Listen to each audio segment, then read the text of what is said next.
Histamine, histamine is form from histidine. So histidine का decarboxylation होने के बाद हिस्टामिन फॉर्म होता है। पहले हम लोग बात करते हैं कि व्हाट बेसिकली हिस्टामिन इज, उसके बाद हम लोग बात करेंगे एंटी हिस्टामाइन ड्रग्स की। So histamine is an endogenous biogenic amine acting as a local hormone or autocoid. It also acts as a neurotransmitter and it is an important mediator of allergy and inflammation. The antihistamines affect their functional changes through four specific histamine receptors. तो इनके 4 receptors होते हैं H1 से लेकर तो H4 तक। Synthesis की अगर हम लोग बात करें तो again it is synthesized from the histidine by the presence of histidine decarboxylase and it requires vitamin B6 as a cofactor. तो अभी हम लोग इनके स्टोरेज की बात करते हैं। हिस्टामाइन जो होता है वो स्किन में, लंग्स में, जीआई में स्टोर होता है। Again it is stored in the granules of mast cells. ये जो मास्ट सेल्स होते हैं ये हमारे स्किन में म्यूकोजम या कनेक्टिव टिश्यू में प्रेजेंट होते हैं। और इनका इंपॉर्टेंस कब होता है, जब एलर्जी या फिर ऐसे कोई तो इन्फ्लामेटरी रिएक्शन देखने को मिलता है, तब मास्ट सेल्स जो होते हैं they come into play. Then next is basophil. So basophil which are circulating into the blood, then neurons which are present in the central nervous system, and lastly the enterochromaffin like cells of the stomach. तो stomach के lining में जो enterochromaffin like cells होते हैं वहां पे भी histamine जो है वो प्रेजेंट होते हैं। नाउ इनका रिलीज, तो क्या एग्जैक्ट जो कंडीशंस होते हैं जो इनके रिलीज को ट्रिगर करते हैं, तो इसमें इम्यूनोलॉजिकल कंडीशंस है और नॉन इम्यूनोलॉजिकल कंडीशंस है। तो मेनली इनका इंपॉर्टेंस है एलर्जिक कंडीशंस में। सो एलर्जिक कंडीशंस में IgE mediated type 1 hyper sensitivity reactions हमें देखने को मिलते हैं। एंड नॉन इम्यूनोलॉजिकल कंडीशंस जो है, तो बहुत सारे ड्रग्स जो होते हैं वो इनका रिलीज ट्रिगर करते हैं। Injury, heat, cold, venoms, toxins और ट्रॉमा। सो ये सारे जो नॉन इम्यूनोलॉजिकल कंडीशंस है, इन ये सारे जो है वो हिस्टामिन का रिलीज ट्रिगर करते हैं।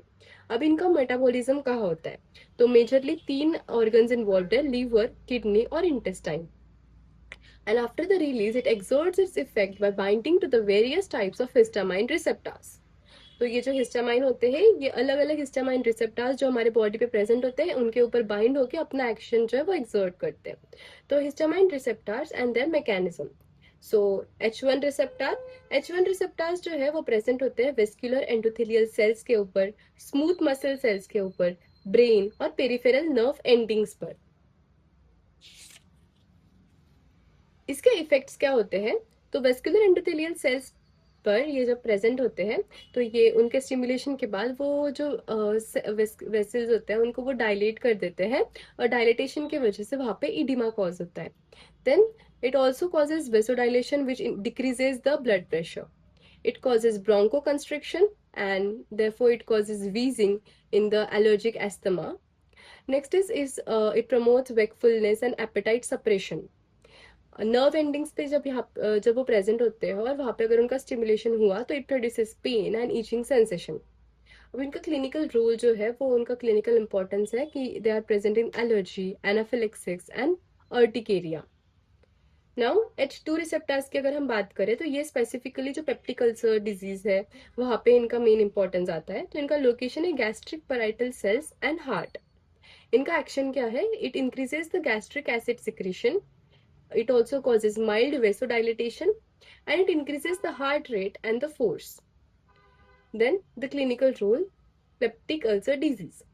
तो हिस्टामाइन H2 रिसेप्टर्स जो होते हैं they are stimulated for the release by the enterochromaffin like cells in the lining of the stomach.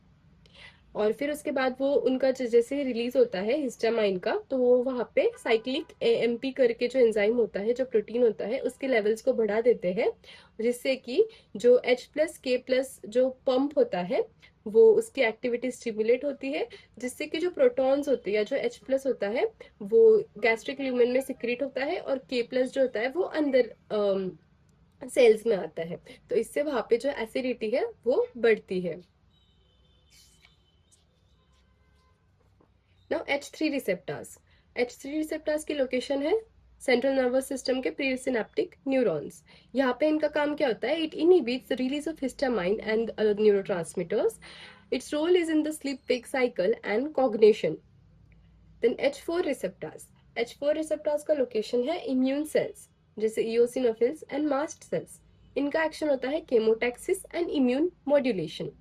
इनका क्लिनिकल रोल जो है वो इन्फ्लामेशन और एलर्जिक कंडीशंस में होता है।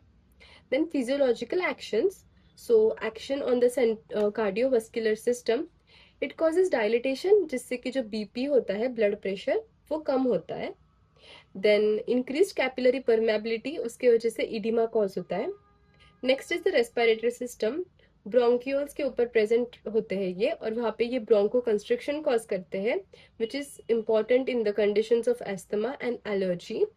Then third, the GI system, it causes the stimulation of gastric acid secretion. Then fourth is skin, so it produces triple response of Lewis. इसमें क्या होता है कि red spot, this is because of capillary dilatation. Then wheals जो है वो भी वहाँ पे एडिमा होता है और उसके वजह से जो swelling होती है वो wheals के फॉर्म में होती है। Then flare, which is reflex vasodilatation. Central nervous system में alertness and appetite control. Lastly, immunological system, so it is in the type 1 hypersensitivity reactions. तो जो क्लिनिकल कंडीशंस है वो है allergic rhinitis, urticaria, anaphylaxis, bronchial asthma और peptic ulcer disease. ये सारे conditions में हम लोग एंटीहिस्टामिन्स को यूज करते हैं। अभी हम लोग बात करते हैं एंटीहिस्टामाइन ड्रग्स की और उनके एक्शंस की, अलग अलग जो उनके रिसेप्टर्स है उनके ऊपर। So H1 antihistamines. Generally, the antihistamines refer to H1 blockers. तो जब भी in general antihistamine अगर लिखा है, they are referring to the H1 blockers. ये दो टाइप के होते हैं, first generation and second generation. So first generation जो है उसमें है diphenhydramine, chlorpheniramine, promethazine and cyproheptadine. They can cross the blood-brain barrier and they produce sedation and anticholinergic effects. तो इसके यूजेस है allergies, motion sickness, as a sedative and antivertigo. इसके adverse effects है, जो सारे एंटीकोलिनर्जिक इसके इफेक्ट्स है वो इसके साइड इफेक्ट्स है जैसे drowsiness, dry mouth, blood vision, urinary retention and weight gain. Second generation drugs की बात करें तो ये नॉन सेडेटिंग होते हैं। इनके एग्जाम्पल्स है cetirizine, loratadine, fexofenadine and desloratadine. They cannot cross the blood-brain barrier and they produce less sedation and they are used in the allergic rhinitis and the cases of urticaria. अभी हम लोग बात करते हैं H2 एंटाहिस्टामिनिक्स के।